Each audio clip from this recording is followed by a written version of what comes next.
دموکراسی رو چرا میگن که دموکراسی کفر است؟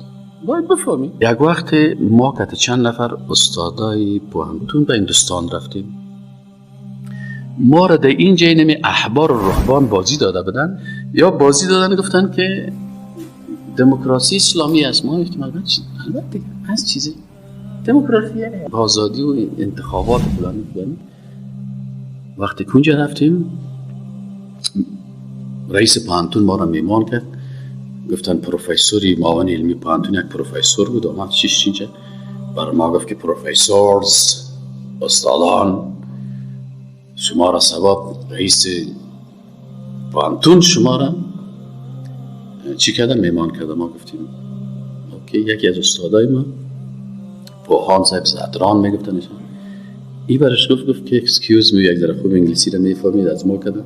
برش گفت شما در میمانیات را عادت دارین که 3-4 تا میز میمانین، یک میزش رنج و گپاس، یک میز دیگهش گوشتباب، یک میز دیگهش شراب است. در میمانی که میکنی شراب نمانین، ما مسلمان هستیم. یک دفعه حسابش خراب شد، گفت که ای گفت افغانستان نیست، it is India. ایندیاست، اینجا دموکراسی هست، دموکراسی شراب اجازه میته و ما با دین شما نمیتونیم دین خدا معطل قرار بدیم. ما شراب میاریم چون دموکراسی برای ما شراب چی کردن؟ حلال کرده. باز شما که نمیخورین کار شخصی شونیست، اما شما قانون ما را تغییر دادن نمیتون.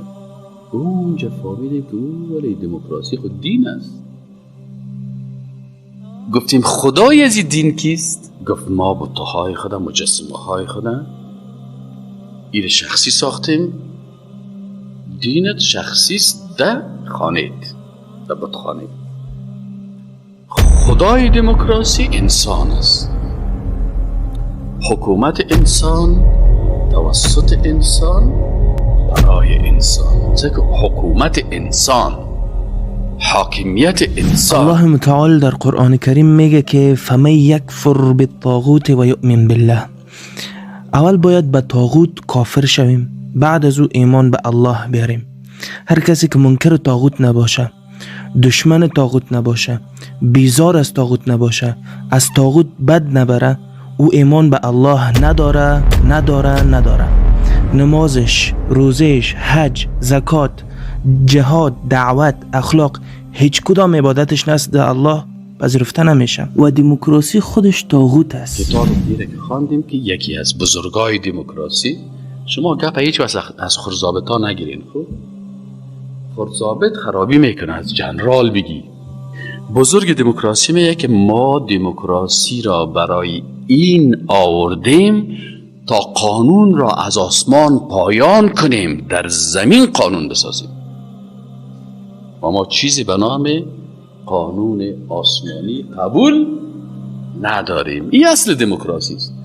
این حالی که مردم افغانستان عادت دارن آنی دموکراسی اسلامی و موسیقی اسلامی و سوسیالیسم اسلامی و کمونیسم اسلامی، این گپایست که الله میگه و من اظلم ممن افترى علی الله کذبا.